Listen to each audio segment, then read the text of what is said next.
श्री विष्णुरूपाय नमः शिवाय शिवाय गुरवे नमः। ओम नमः चंडिकाय नारायणं नमस्कृत्य नरं चैव नरोत्तमम् देवीं सरस्वतीं व्यासं ततो जयमुदीरयेत्। श्रीकृष्ण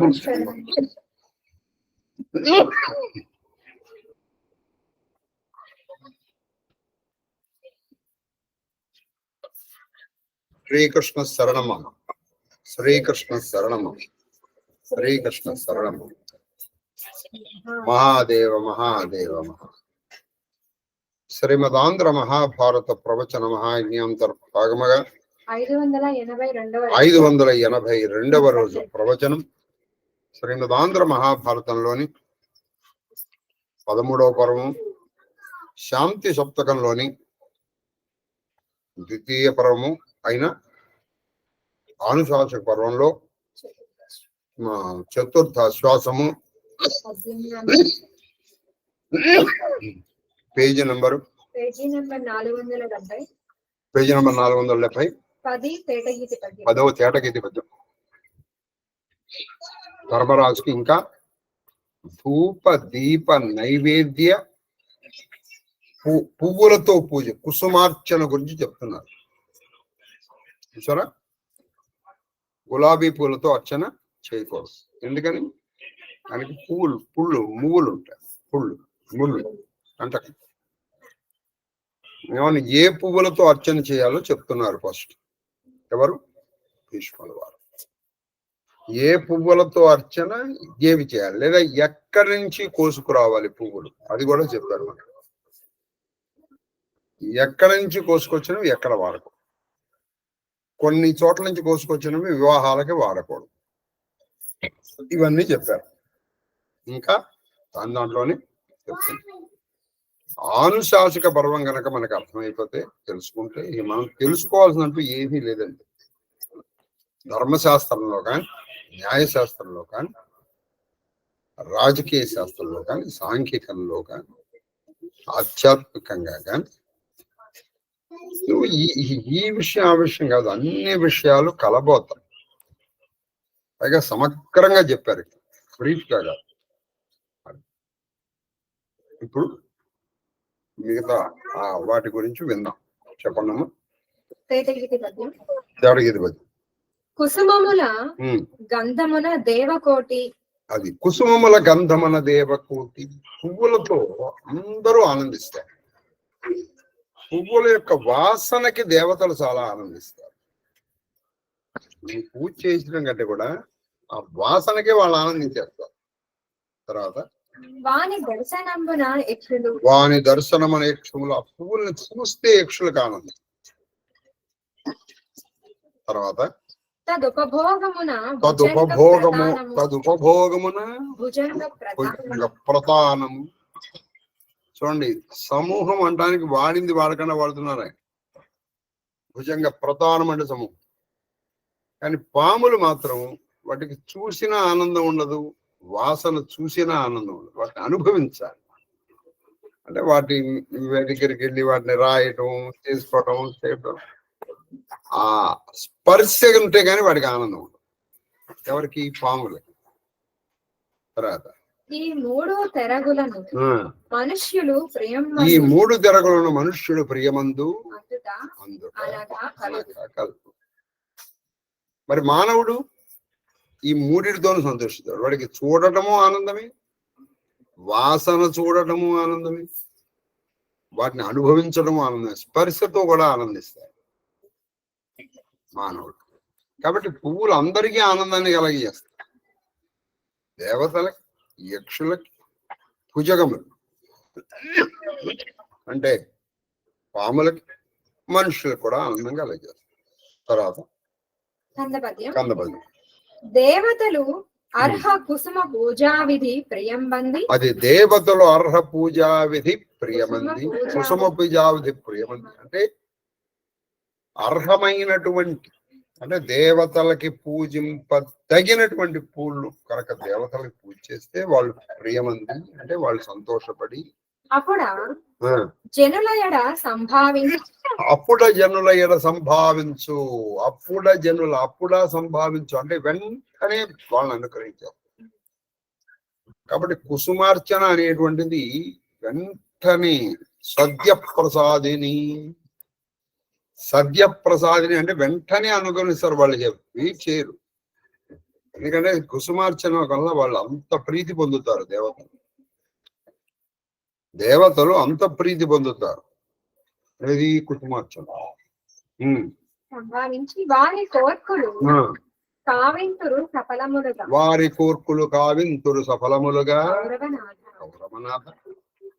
వెంటనే ఈ కుసుమార్చన అయితే ఏ కుసుమార్చన, ఏ పూజ చేయడం వల్ల, ఏ అర్హమైనటువంటి అంటే ఇష్టం వచ్చిన పూజలు చేయకూడదని చెప్పారు ఆయన. మరీ ఘాటైన వాసనలు చేయకూడదని చెప్పారు. అటువంటివి చేస్తే వాళ్ళు వెంటనే ప్రియమంది సంతోషపడి వీళ్ళకి కావలసినటువంటి ధర్మబద్ధమైన కోరికలన్నీ దేవతలు తీరుస్తారట. తర్వాత తేటగిది భజు సల్లకీ జాత నిర్యాసమెల్లా. సల్లకీ జాత ఇప్పుడు ధూపం గురించి చెప్తాం. ఈ ధూపం తీసేటప్పుడు సల్లకీ జాత నిర్యాసమెల్లా దేవతలకు మేలు. సల్లకి అంటే అది ఏమిటంటే ఒక చెట్టు నుంచి వచ్చినటువంటి బెరడు. దాన్ని ఏమంటారంటే అందుకు చెట్టు అంటారు. ఆ చెట్టు బెరడుని ఇట్లా పొడి పొడి చేస్తారు. ఆ పొడి పొడి చేసింది అగరు. అది మంచి వాసన వస్తుంది. దానికి బెరడుకి వాసన ఉంటుంది, దాని పువ్వులకి వాసన ఉండదు.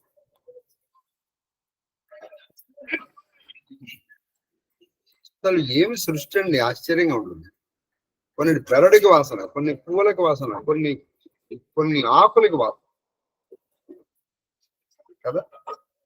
కాబట్టి ఆ అందగు చెట్లు యొక్క ఇది ఉంది బెరడు, అందు నుంచి ఇసిన వాగరుంది, అది దేవతలకి చాలా మేలు చేస్తుంది.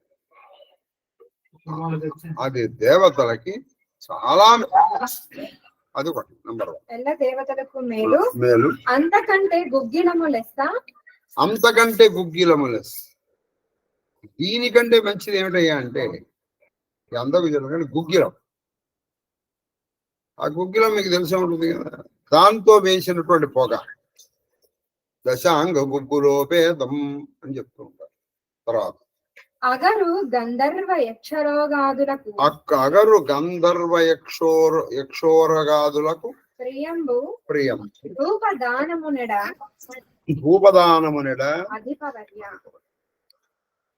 ధూపదానం అంటే మీరు ఏదో మళ్ళీ దానం చేయడం అనుకోకండి. ధూపము దేవతలకు ఇవ్వడం. ధూపము కనుక ఇస్తే గంధర్వులు, యక్షులు, ఉరగములు అంటే పాములు, ఆ జాతి దేవతలు చాలా సంతోషిస్తారు. సరే, ఈ ధూపదీప నైవేద్యాల వల్ల అనేక మంది దేవతల్ని మనం సంతృప్తి పరుస్తున్నాం.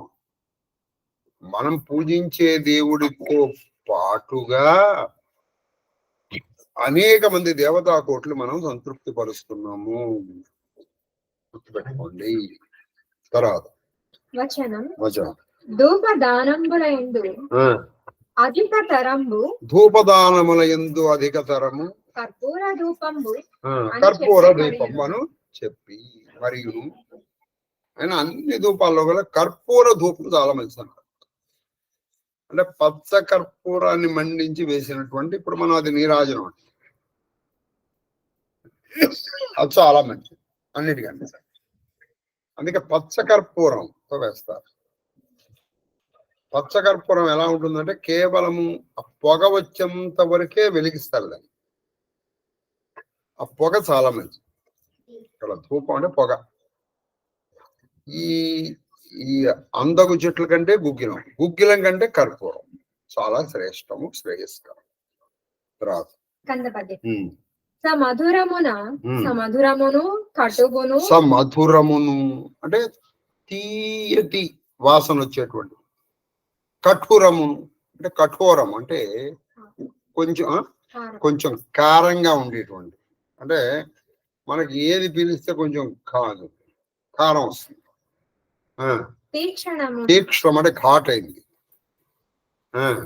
గంధముల అంటే వాసనల ధూపకలున వరస అంటే అది నువ్వు వాసన చూసావనుకో అది తీపి వాసన వస్తుంది. ఇంకో వాసన చూస్తే కారం వాసన వస్తుంది. ఇంకోటి వాసన ఘాటైన వాసన.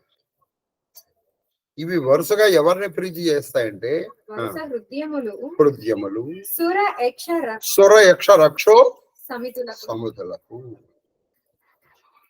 చక్కగా తీపి ధూపం వేసామనుకో, తీపి గంధం, తీపి అంటే నువ్వు వాసన చూడదు, నీ వాసనకి తీపిగా ఉంటుంది. అది దేవతలకి చాలా ఇష్టం. కొంచెం కారంగా ఉందనుకో, అంటే కొంచెం కారం మీరు తిన్నాకర్లేదు, వాసన వచ్చేస్తుంది. అది వేసారనుకోండి, వీళ్ళకి ఎవరికి యక్షులకి చాలా ఇష్టం. ఇకపోతే చాలా తీక్షణమైంది. అందుకే మీరు బాగా గుర్తుపెట్టుకోండి, బాగా వాసన వస్తుంది కదా అని మొగలి పువ్వుల అగరొత్తులు తీసుకొచ్చి వేస్తూ ఉంటారు. అది ఎవరికి ఇష్టం అంటే రాక్షసులకు ఇష్టం, దేవతలకు కాదు. దేవతలకు ఎలా ఉండాలంటే వాసన మధురముగా ఉండాలి.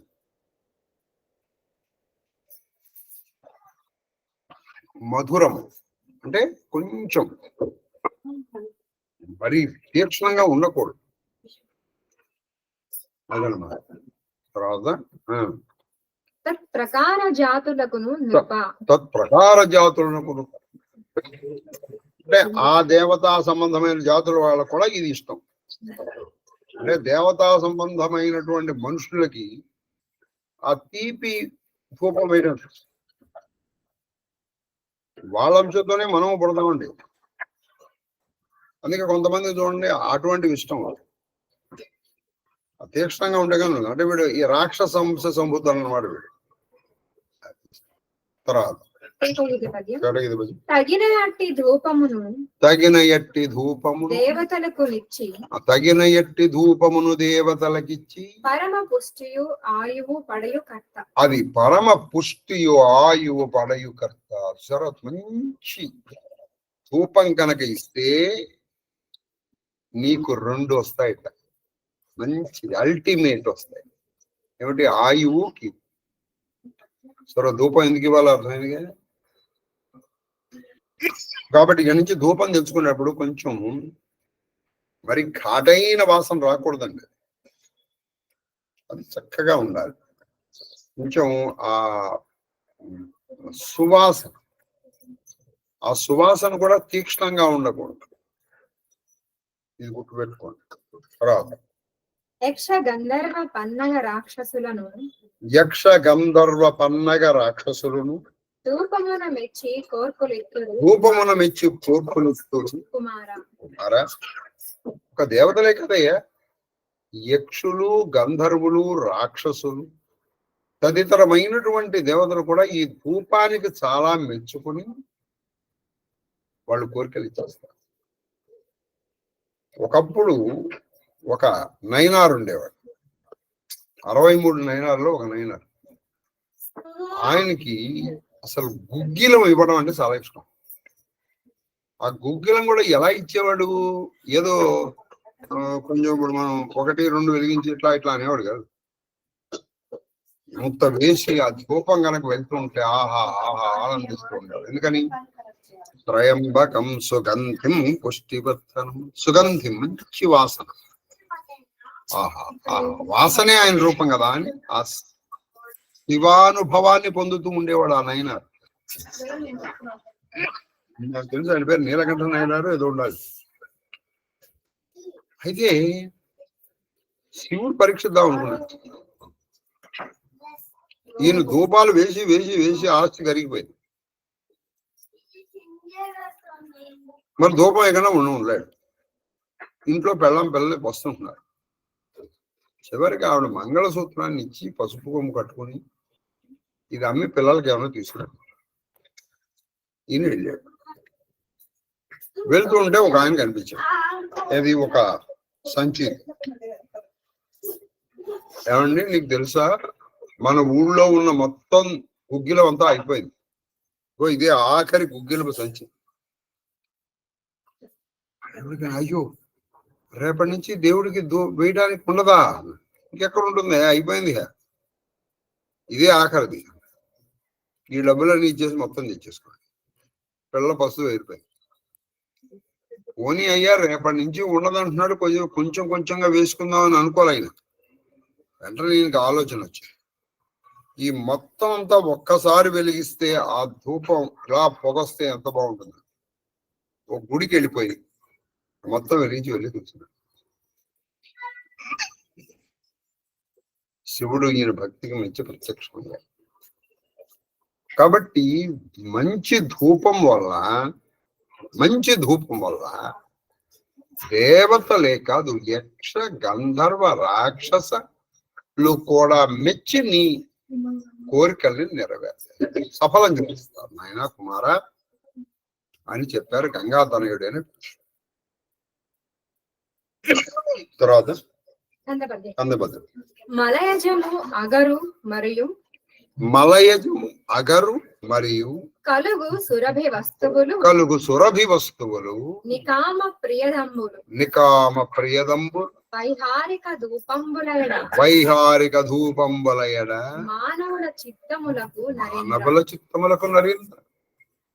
మనుషులకి వాళ్ళ మనస్సులని చాలా ఆనందపరుస్తాయి. ఏమిటి? గంధం పొడి, ఈ ధూపం, తర్వాత మంచి సువాసన కలిగినటువంటి వస్తువులని దేవతలకు ఇచ్చేటప్పుడు వీళ్ళు కూడా ఆ వాసనకి, ఆ పరిమళానికి వీళ్ళు కూడా ఆనంద కందలిత హృదయార విందులో ఉంటారు. ఎవరు? మానవులు కూడా.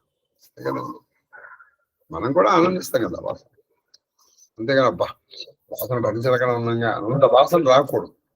అంటే కఠోరమైంది కానీ తీక్ష్ణమైన వాసన అది మంచిది కాదు. అటువంటివి ఎప్పుడు వాడతారంటే క్షుద్ర కర్మల్లో వాడతారు, క్షుద్ర కర్మలు ప్రయోగాల్లో వాడతారు.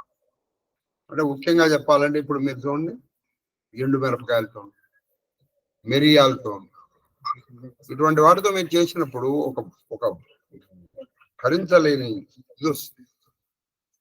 అంటే ఒక ప్రత్యేకమైన పరిస్థితుల్లో వాడాలి తప్పితే మీరు మామూలుగా దేవత ఒకటికి సామాన్యమైనటువంటి తీసుకొని వాడాలి. తర్వాత దైవతార్చనలప్పుడు తామస భూత, చూడండి, దైవతార్చనలప్పుడు తామస భూత రక్షోముఖంబులైన కుచ్చితంబు జాతులెల్లా దీప సన్నిధిన, అది కుచ్చితంబులకు జాతులెల్లా దీప సన్నిధిని అడుగు. అట్లాగుట దీపదానము అధిక బలం. ఇప్పుడు దీపం గురించి వచ్చాడు. ధూపం అయిపోయింది కదా, దీపం.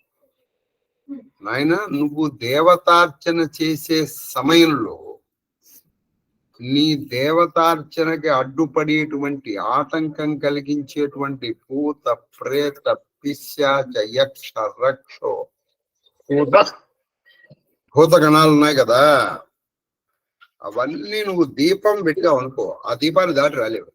అందుకు మొట్టమొదటి దీపం పెట్టేది. ఆ దీపం దగ్గర అవన్నీ ఆగిపోతాయి లేదా నశించుకుంటాయి. కాబట్టి అన్నిటికంటే ముఖ్యమైనది ఏమిటంటే దీపదానమే. దీపదానం అంటే నువ్వు ఏదో బ్రాహ్మణ చేతిలో దీపం పెట్టడం కాదు, దీప ప్రజ్వలన, భగవంతుడికి దీపసేవ. దీపదానం అంటే ఇక్కడ దీపసేవ. ఆ ద్వీపాన్ని ఏ నూనెతో వెలిగించాలో కూడా చెప్తున్నారు గంగాతనయుడైన విష్ణు. కందపద్యం. ఆలోక దానమున, ఆలోక దానము, ఆలోకము అంటే దీపం, ఆలోకను చూడబడేది. ఆలోక దానం అంటే దీపదానమున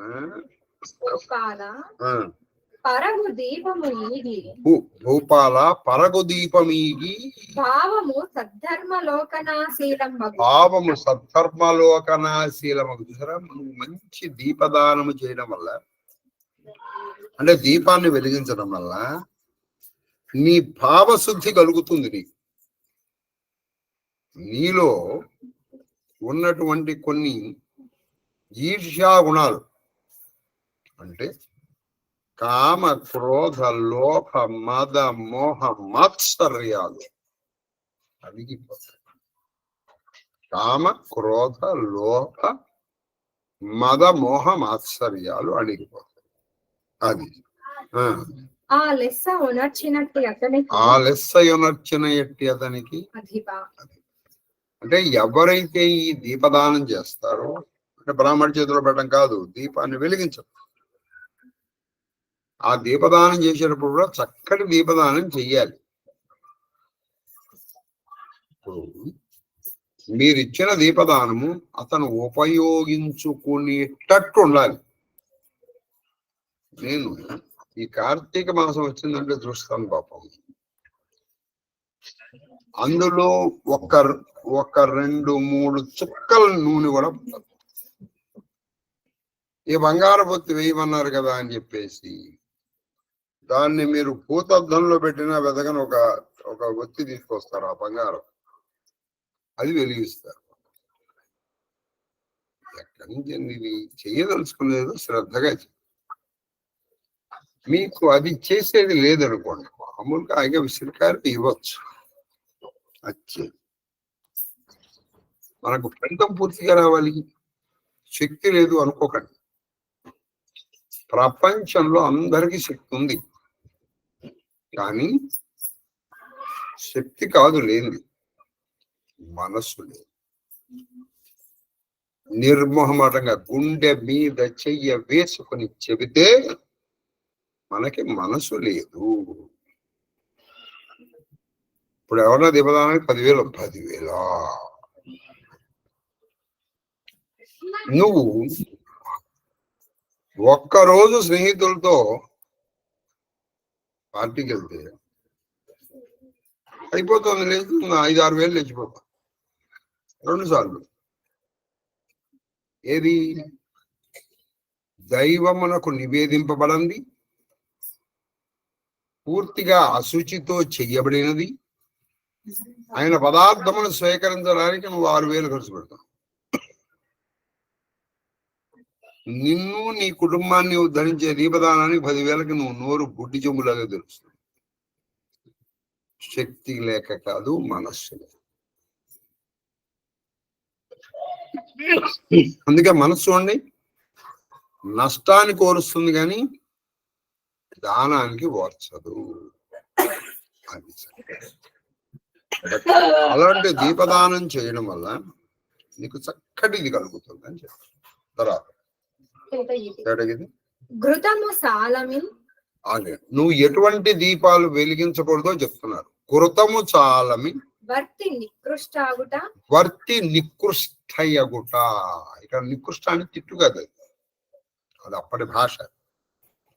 పైగా అది వత్తి కాదు, తీ కింద తకారం కాదు, అది తీ కింద రకారం. వర్తి, రీ కింద రీ కింద తకారం, అది వర్తి. లక్ష ఒత్తినేవు కాదు, అది ఒత్తులు కాదు, ఒత్తులు. వర్తి, వర్తి, లక్ష వర్తి. నేను ఒక వర్తి తీసుకున్నాను, వర్తి. రీ కింద తావత్తు, అందుకని తీ కింద తావత్తు కాదు. కాబట్టి నికృష్టమగు వర్తి. తగ సమర్పించి పెంచుట, తగ సమర్పించి పెంచుట ధరణినాథ. కాని అవి దీపదాన విధానమున, కానీ అవి దీపదానం. నువ్వు దీపదానం చేసేటప్పుడు 2 చెయ్యకూడదు అన్నారు. నువ్వు చేయదలుచుకుంటే చక్కగా ప్రమిద నిండా ఘృతం వేయాలి. ఆ ప్రమిదలో ఎక్కడో ఒక 2-3 చుక్కలు వేసేయడం, ఎక్కడ కారిపోతుందో అని. చక్కగా ఎంత వరకు వేయాలో ప్రమిద నిండా వేయాలి, ఉతికల నిండా. ఆ తర్వాత ఈ వర్తి ఉంది సార్, అది చక్కగా పైకి రావాలి. పైకి పెడితే ఈ జ్వాల ఎక్కడ వచ్చి తొందరగా ఈ కృతము నూనె అయిపోతున్నారో మన వాళ్ళు ఏం చేస్తారు, దాన్ని కిందకి లాగుతారు. అంటే దాన్ని నికృష్టం చేస్తారు. నికృష్టం అంటే చిన్నవి చేస్తారు. రేపు పెద్దవి చేయకరా, నూనె లాగేస్తుంది అంటారు. పెద్దవి చేయరు, నూనె లాగేస్తుంది, చిన్నవి చేసి దాన్ని ఇలా కిందకి పెడతారు. అప్పుడు అది ఎక్కువసేపు పెరుగుతుందని వీళ్ళ ఉద్దేశం. ఎక్కువసేపు వెలిగించాలని నీ ఉద్దేశం కరెక్టే, కానీ అది దీపాన్ని కిందకి లాగించడం ఉంది సార్, అది మన లోభ గుణానికి సంకేతం. అటువంటి దివి దీపదానానికి పనికి రావు అని చెప్తున్నారు గంగాధర్. పోతే దాని మీదకు ఉండాలి, ఏదైతే ఆ గురువు ఉంటుందో అక్కడ ఉండాలి. కిందకి లాగి దాన్ని కొంచెం చిన్నవి చేసి అది సరి పనికి రావు దీపదానానికి. దీపదానానికి అంటే మళ్ళీ చెప్తున్నాను, ఎదటి వాళ్ళకి ఇవ్వటము కాదు, మీరు మామూలుగా చేసుకునేటప్పుడు కూడా చక్కగా ఉండాలి దీపము. ప్రకాశ వస్తువు దృఢ దీప్తకముగా ప్రకాశ వస్తువు దృఢ దీప్తకములు. ఈ ప్రకాశించేటువంటి వస్తువు ఎలా ఉండాలి, దృఢంగా ఉండాలి, అంటే ఒత్తి మంచి గట్టిగా ఉండాలి. దీప్తము పూర్తి వెలుగునిచ్చేటట్టుగా ఉండాలి. అటువంటి దీపాన్నే దేవతలు స్వీకరిస్తారు. నువ్వు అదేదో చిన్నది పెట్టి ఫుల్ స్టాప్ లాంటిది పెట్టి నువ్వు దీపదానం నేను చేసేస్తున్నానంటే కుదరదు. తర్వాత అని వెండి వరులిచ్చిన దీపము అపహరించి, అది వరులిచ్చిన దీపం అపహరించి తత్పాతకమున అందుడగు తత్పాతకమనందుడగు భువర రజ్యసభ గుడిపై గిరి దీపం. అయితే ఎవరన్నా నీకు దీపం ఇచ్చారనుకో, దాన్ని నువ్వు అపహరించావు అనుకోండి, దొంగతనం చేసేవాడు, వాడు అంధుడైపోతాడు, గుడ్డివాడైపోతాడు. అదేంటంటే దీపాన్ని దొంగతనం చేసేవాళ్ళంటే, ఇక్కడ దొంగతనం అంటే ఆర్పేయడం అన్నమాట. అక్కడ ఏదో దీపం ఉంది, నీకు ఎందుకయ్యా దీపం ఆర్పేయడం, అందుకని దీపాలు ఆర్పేవాడు అంటారు. చాలా తప్పదు, అది దూష్యం. అటువంటి పనికి చేస్తే నీకు అంధుడు అయిపోతుంది. అందుకని మనం ఏం చేయాలి, ఆ దీపాలని వేసి నెమ్మదిగా ఆ జ్వాలను ట్రాన్స్ఫర్ చేయాలి. నీకు మరీ కావాలి అంటే వాటిని నీకు పని ఉంది కదా అని చెప్పేసి ఇలా కొండెక్కించకూడదు. సరే, ఒక మాటే అంటారండి, ఒక అశుభమైన మాట కూడా అనరు. ఉప్పు అనడం, ఇటువంటి పనులు ఎప్పుడు చేయకూడదు. తర్వాత రథ్యములు అంటే దారిలో పాఠశాల. రథ్య సభ అంటే ఎక్కడన్నా 10 మంది కూర్చున్నారు, అక్కడ గుడిపై అంటే గుడిలో గాని గుడి మీద గాని, గిరి కొండపైన దీపం విడి విభూతికి పాత్రం. దీపం విడి విభూతికి పాత్రము. విభూతి అంటే ఐశ్వర్యం కలుగుతుంది. ఎందుకని నువ్వు దారుల్లో పెట్టామనుకో, చక్కగా బాటసార్లకి దారి కనిపిస్తుంది. గుడి మీద పెట్టామనుకోండి, ప్రకాశవంతంగా. ఆ తర్వాత నీకు ఈ గుడి మీద కొండ మీద పెట్టడానికి కూడా సలమా. నలుగురు కలిసినప్పుడు పెట్టామనుకో, వాళ్ళకి వెలుగు వస్తుంది. అలాంటి కనుక నువ్వు చేస్తే దీప రథ్య గుడి కొండపై గిరిపై నిడిన విభూతి అంటే ఐశ్వర్యము నీకు సమృద్ధిస్తుంది. ఐశ్వర్య పాత్రం అవుతుంది, అంటే మీకు ఐశ్వర్యం లభిస్తుంది అని చెప్పి. తర్వాత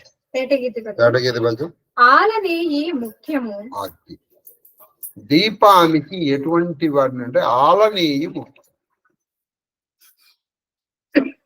ప్రిఫరబుల్లీ నువ్వు ఆవు నెయ్యితోనే దీపం చేయాలి. ఆవు నెయ్యితోనే దీపం చేయాలి. సాధ్యం అంటారు, అందుకని సాధ్యం త్రివర్తి సంయుక్తం.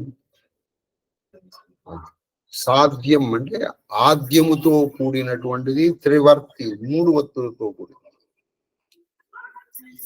సాధ్యం త్రివర్తి సంయుక్తం బ్రహ్మినాయోచితం. కాబట్టి దీపముతో అన్ని సాధించవచ్చు. కాబట్టి ఇక్కడ వాళ్ళు ఏం చెప్పారంటే ఆల నెయ్యి అంటే ఆవు నెయ్యి చాలా ముఖ్యం.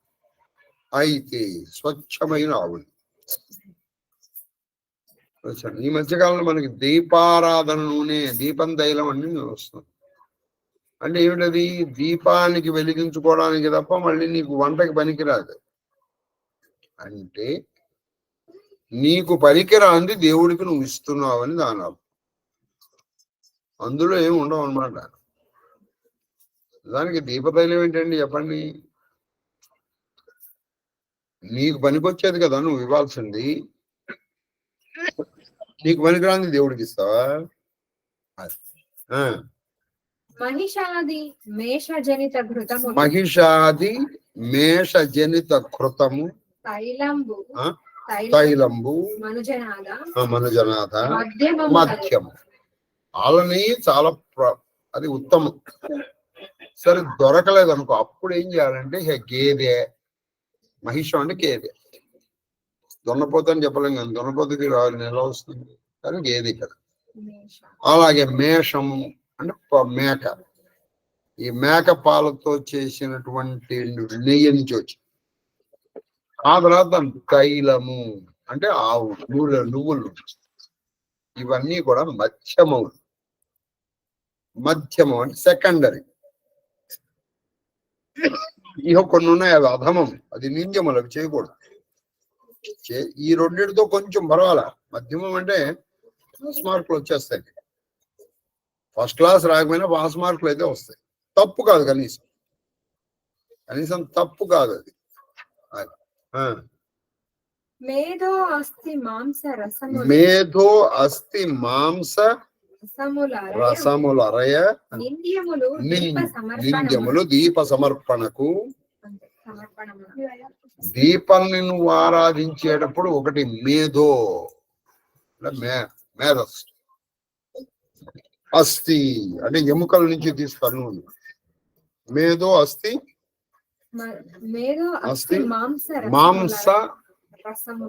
మాంసాన్ని నుంచి తీస్తారు, అంటే కొవ్వు నుంచి. మన మేధస్సుల్ని కొన్ని జంతువుల మెదడు నుంచి అస్థికల అరగదీసి వీటిని తీసి నీకు చేస్తుంది. ఇవి నింద్యములు, అధమములు కూడా కాదు, నింద్యములు. బాగా ఆలోచిస్తే ఈ మధ్య కాలంలో కార్తీక మాసం వచ్చిందంటే ఆవు నెయ్యితో దీపారాధనకి అంటే భయంగా ఉంది. ఎందుకో తెలుసా? అందులో జీవో జంతువుల యొక్క మాంసాల నుంచి, కొవ్వు నుంచి, అస్థికల నుంచి తయారు చేసి మనకు. సరే మనకి తెలియదు కాబట్టి మనం చేస్తున్నాం. చెప్పుకునే కంటే కూడా హాయిగా మనకి తెలిసినటువంటిది స్వచ్ఛమైనది, అది నూనెైనా పర్వాలేదండి, ఆవు నెయ్యే కావాల్సిన అవసరం లేదు. అది నూనెైనా కూడా పర్వాలేదు, హాయిగా మీరు చేసుకోవచ్చు. గుర్తుపెట్టండి. లేకపోతే ఆవు నెయ్యి వచ్చేస్తుందని చెప్పేసి అందరూ దీపారాధన చేస్తున్నారు, అంతెక్కడ నుంచి వస్తుంది? ఏముంది? ఇలా ఈ కృత్రిమైనటువంటి తర్వాత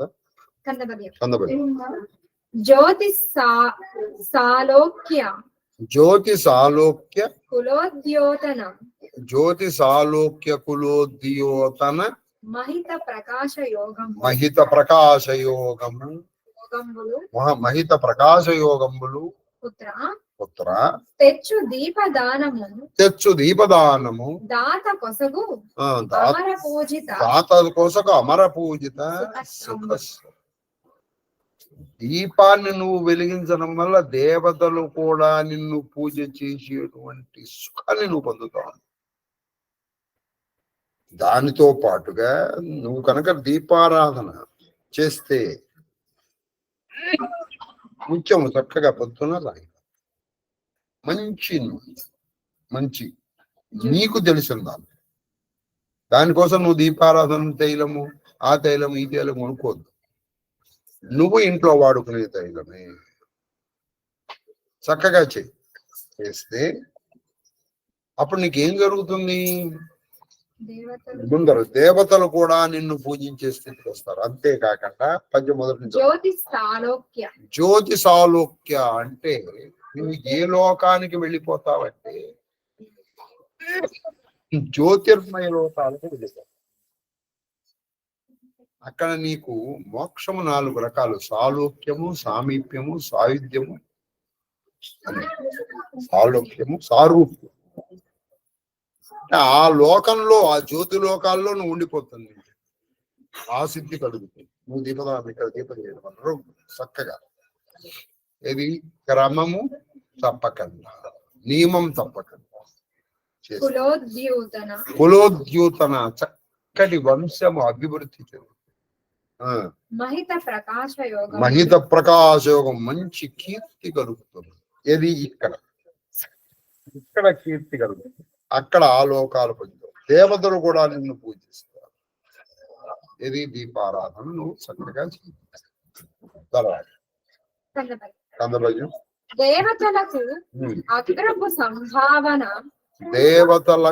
దేవతలకు అగ్రపు సంభావన ఉపహారమిచ్చి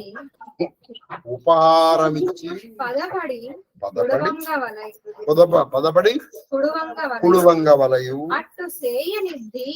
అట్టు సేయని విరహితుడు అసురయగుట తెల్లము చెప్పేశాడు. ఇప్పుడు నైవేద్యం గురించి, నైవేద్యాలు చాలా ముఖ్యం. నైవేద్యములు చాలా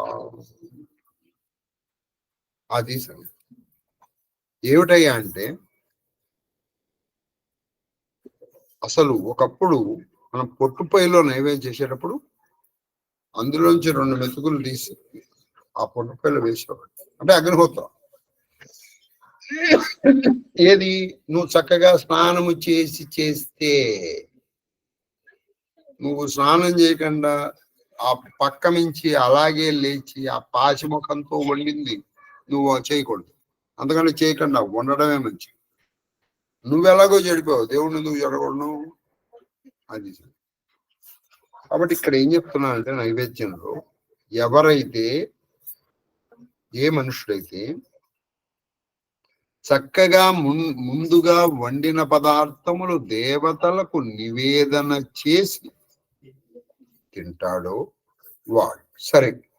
తినని వాడి గురించి చెప్తున్నారు. అలా తినని ధీవిరహితుడు అంటే బుద్ధి లేని వాడు. ధీ అంటే బుద్ధి, విరహితుడు లేనివాడు. వండిన పదార్థము దేవతలకు నివేదనము చెయ్యకుండా తినేటువంటి వాడు. వాడు ఎవడయ్యా? రాక్షసుడు. వాడు రాక్షసుడు. వాడే రాక్షసుడు. మళ్ళీ ప్రత్యేకంగా ఎవరు ఉండరు అని చెప్పారు. చూసారా నివేదన ఎంత ముఖ్యమో? చూడండి నివేదన ఎంత ముఖ్యమో. అది మనం వండుకొని కనీసం ముందర దేవాలకి ఒక అలా చూపించాను, ఆ తర్వాత తినండి. అది ఇవాళ నాకు తెలిసిన విషయం ఏంటంటే, ఒక ఆవిడ ఇది పొట్టు పొయ్యిలో ఉండగా చేస్తారని తెలుసు. గ్యాస్ పొయ్యిలో కూడా 2 మెతుకులు వేస్తుంది. ఆశ్చర్యపోయాను. మరి నీ స్టవ్ పాడైపోతుంది కదమ్మా అంటే, 2 మెతుకులే వేస్తారు, రోజు కడుక్కుంటాను కదా. సంతోషం. కాబట్టి అలా సహకారాలు వెళ్తున్నాయి. తర్వాత కావున కందబడి తన ఇంట కలుగు అన్నమును మును దేవతలకు నివేద్యముగా చేసి ప్రణామ నియమ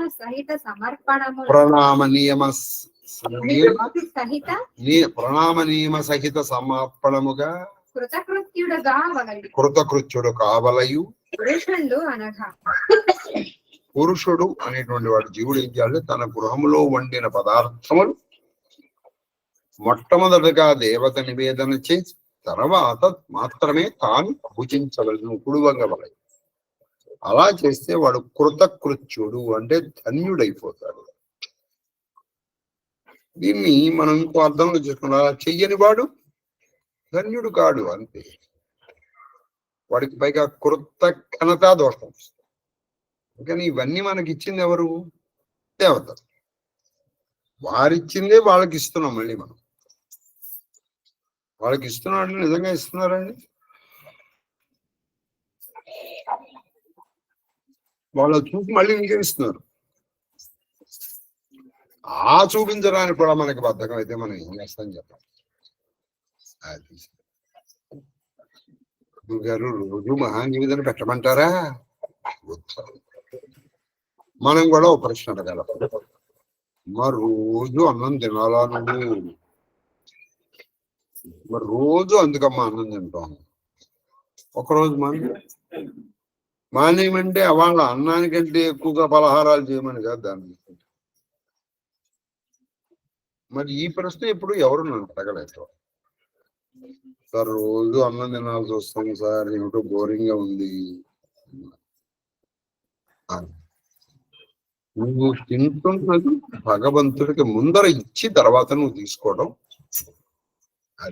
తర్వాత పూజకుండు శక్తి సంపన్నుండై వనర్చిన అది వాళ్ళు ఏం చేయాలంటే ఆ పూజ చేసేటువంటి వాడు తన శక్తి కొలది యావత్ శక్తిని ఉపయోగించి దేవతార్చన చేసి తర్వాత తను పూజించవచ్చు. అటువంటి వాడు కృతజ్ఞుడు.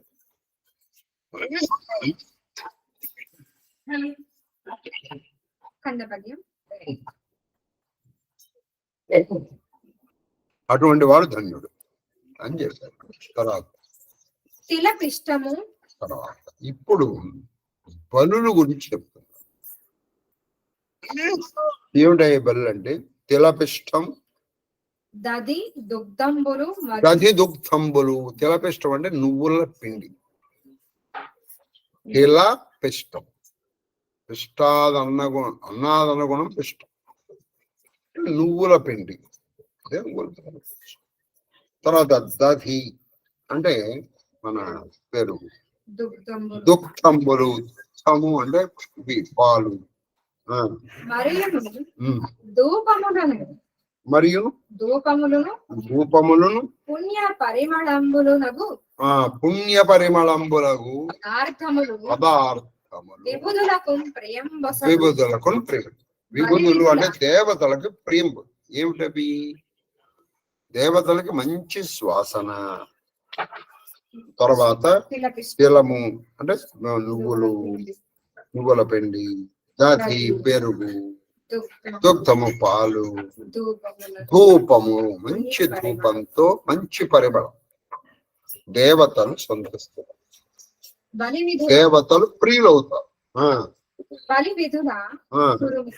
బలి విధుల కురుము అంటే నువ్వు బలి చేసేటప్పుడు ఈ వీటితో చెయ్యాలి. అది పాలు, పెరుగు, నువ్వులు, మంచి పరిమళములు కలిగినటువంటివి, ధూపం.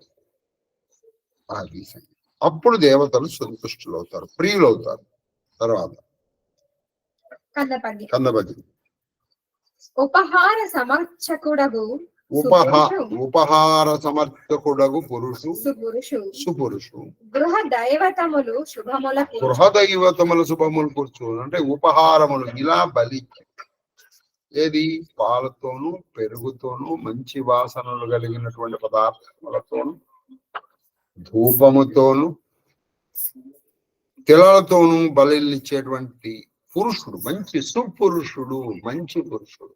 ఈ గృహ దైవతలు అంటే వాళ్ళ ఇంటి దేవతలు ఉంటారు కదా, వాళ్ళు వీళ్ళకి శుభములు, వీళ్ళకి శుభాలను ఇస్తారు, అనేక శుభాలను ఇస్తారు. తర్వాత తత్కర్మరహితు అంటే నృపవర ఓ రాజుల్లో ముఖ్యమైన తత్కర్మరహితు అంటే అలా చెయ్యనటువంటి వాడు నాడే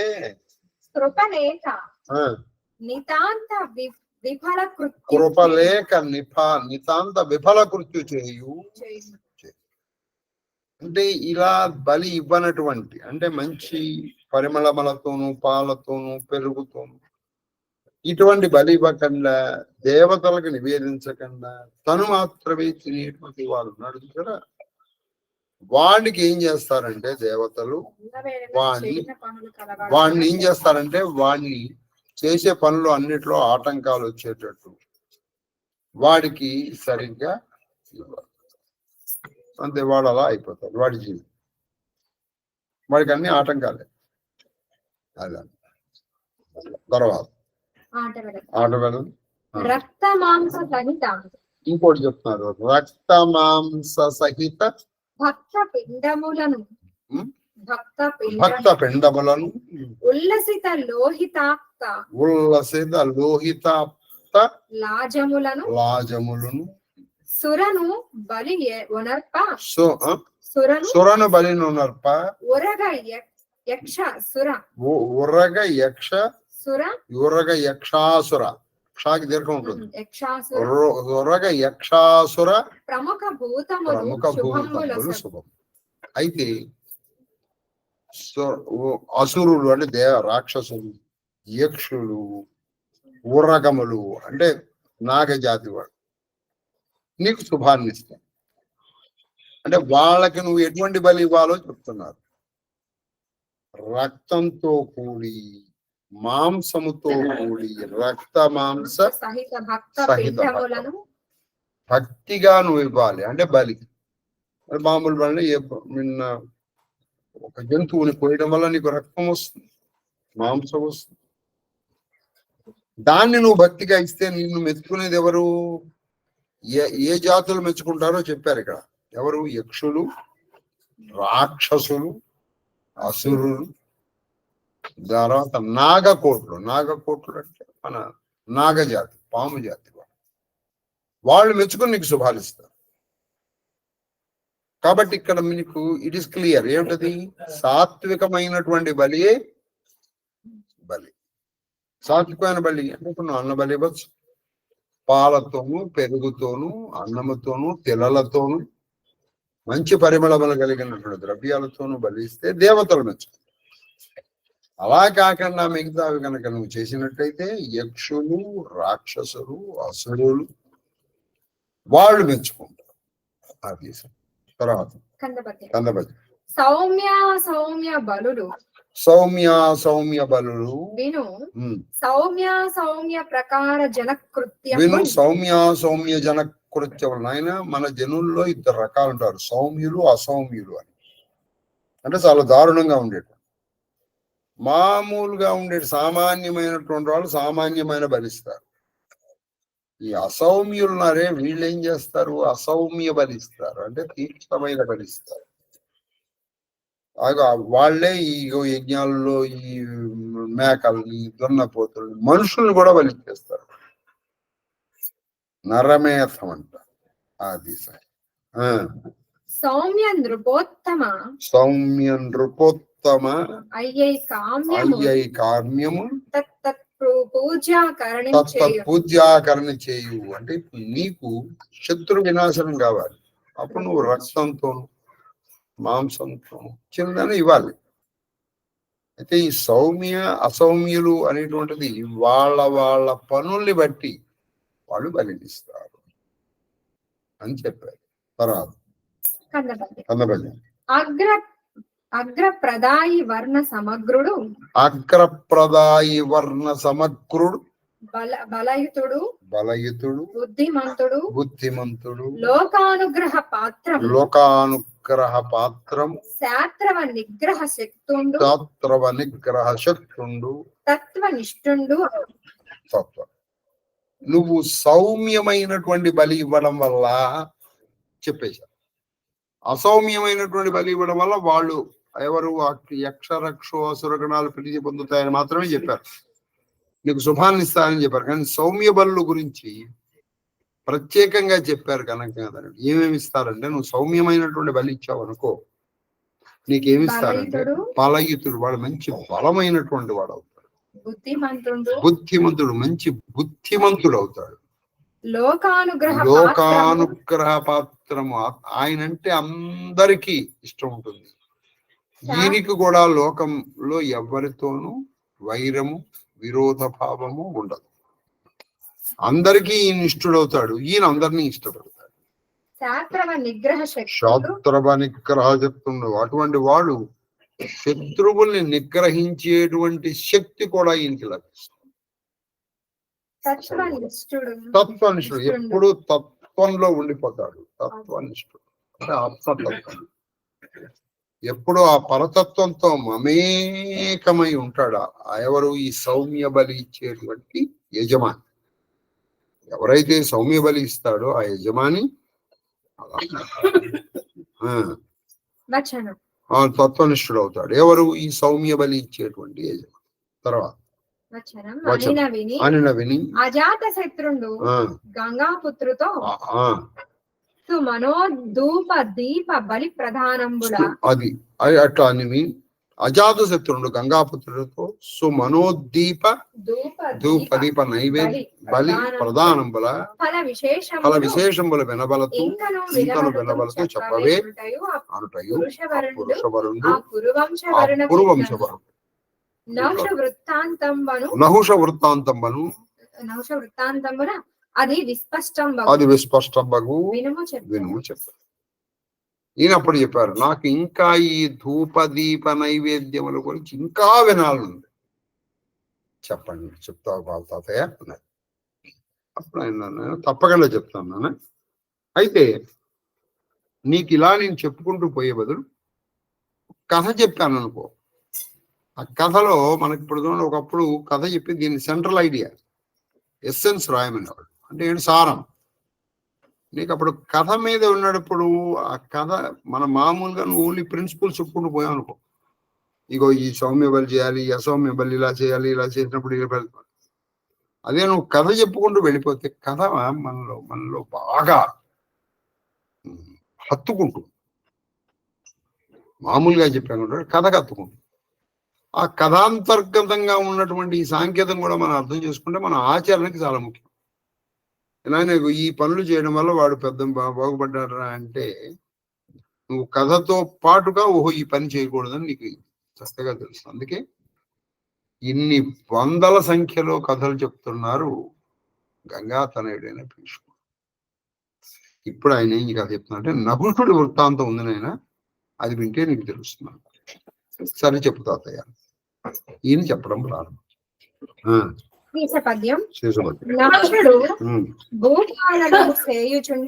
నహుషుడు భూపాలనము చేయుచుండి రాజసమించుక లేక సత్వనిష్టం పుష్పంబులను ధూపములను దీపములను నివేద్యంబుల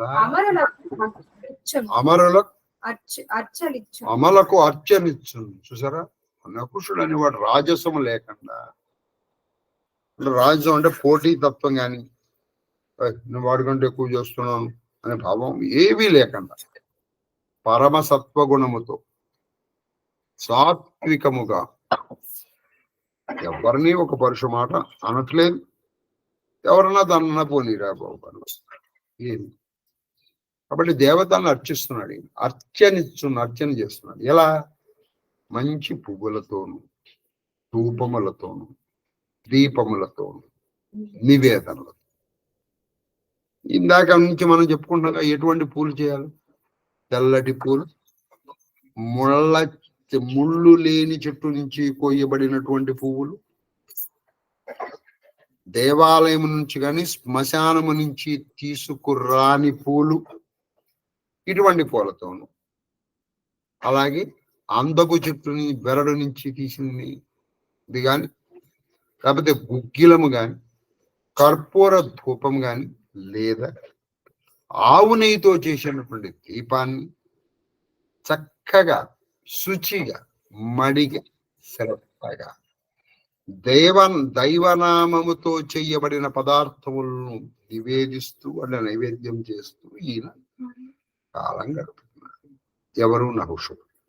కలుపుతుంటే పితృ సంతతికి దీనం ప్రీతి వనొచ్చు. అది పితృ సంతతికి దీని ప్రీతం. ఇలా ఈయన చేయడం వల్ల ఈయన పితృదేవతలందరూ సంతోషిస్తారు. రాక్షస యక్ష భూత భుజంగమాది తర్పణ రాక్షస యక్ష భూత భుజంగ ఆది తర్పణములను అర్హత నిరూఢములుగా చూడండి, ఈయన తర్పణ చేస్తూ ఉండేవాడు. తర్పణ అంటే తృప్తి పరచడాన్ని తర్పణ అంటారు. ఎవరైతే తృప్తి పరుస్తారో వాడు తర్పణ. ఎవరిని ఈయన తర్పణ చేస్తున్నాడు? రాక్షసులు, యక్షుల్ని, భూతములు. నువ్వు చక్కగా స్నానం చేసి ఆ తడి బట్టతో ఇలా పిండామనుకో, అది యక్ష తర్పణం అవుతుంది. నువ్వు చక్కగా యక్ష తర్పణం. అలాగే నువ్వు అనేక విధాలుగా రాక్షసులు, యక్షులు, తర్వాత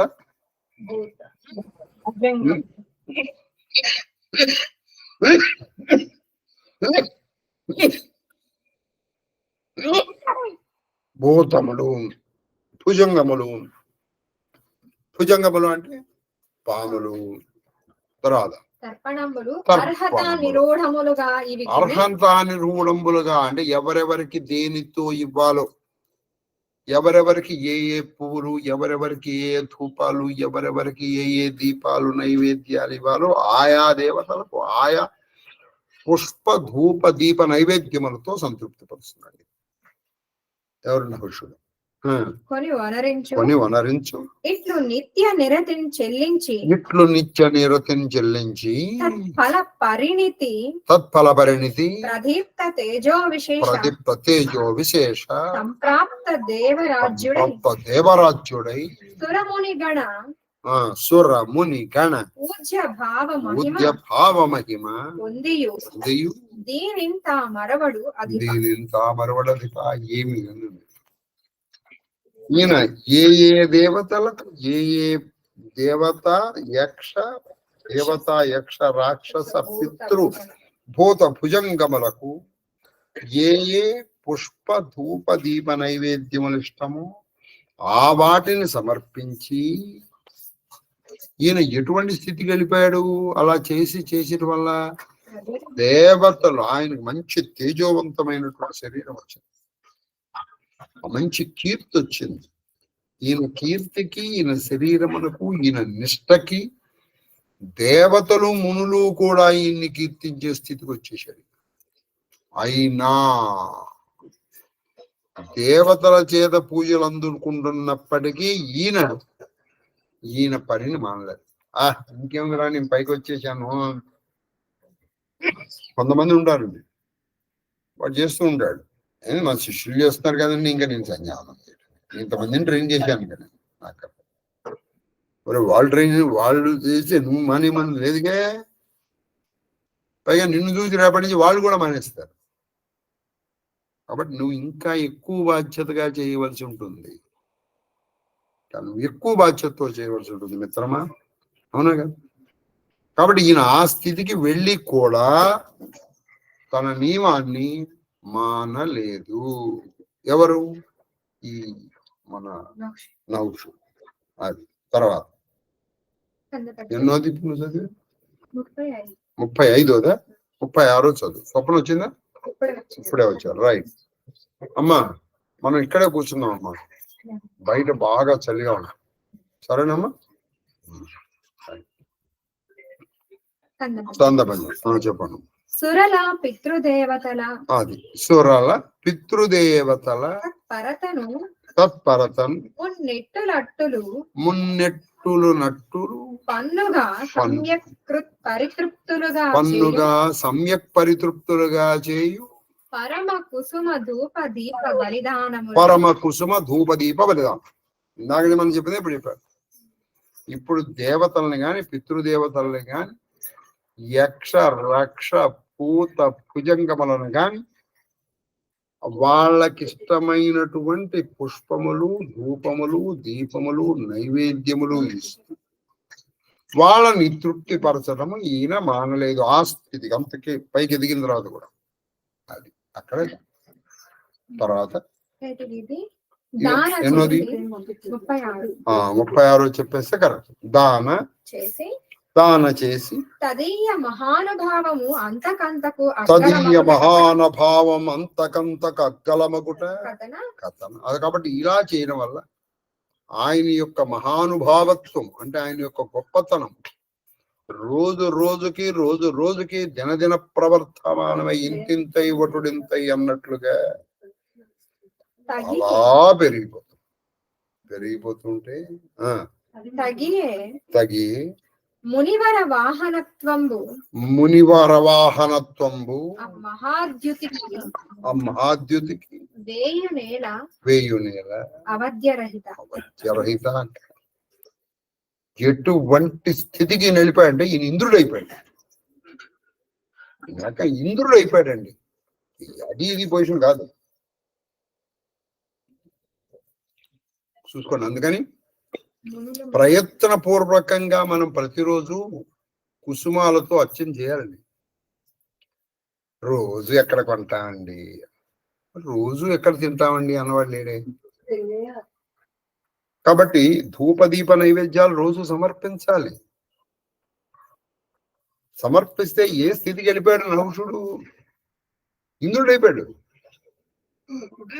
అంతేకాదు ఆయన రథాన్ని ఇప్పుడు గుర్రాలు, ఏనుగులు, ఒంటెలు, అదే ఆయన పల్లకిని ఏ భటులో మొయ్యడలా సాక్షాత్ మునులు మోసేశారు. ఏముళ్ళు సప్తర్షులు అంటే వాళ్ళ చేత. అంటే ఈయన ఎంత గొప్ప వాళ్ళైతే ఆయన రథములు మోస్తారండి చెప్పండి. ఆ స్థితిగా ఆయన వెళ్ళాడు. వెళ్ళేవాడు ఉన్నాడా చూద్దాం ఏమైందో మనం రేపు తెలుసు. సంకష్టహర చతుర్థి వ్రత ప్రారంభం. ఆయన కూర్చున్నామమ్మా ఇంకా లేట్లా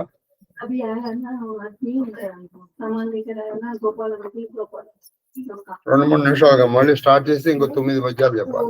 అందుకని ఇక్కడ నీకే అభ్యంతరం లేదు.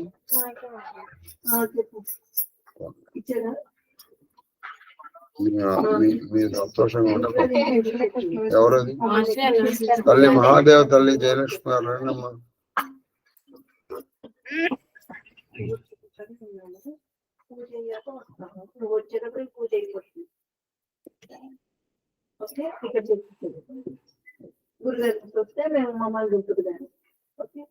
వాడేడమ్మా అదేంటది?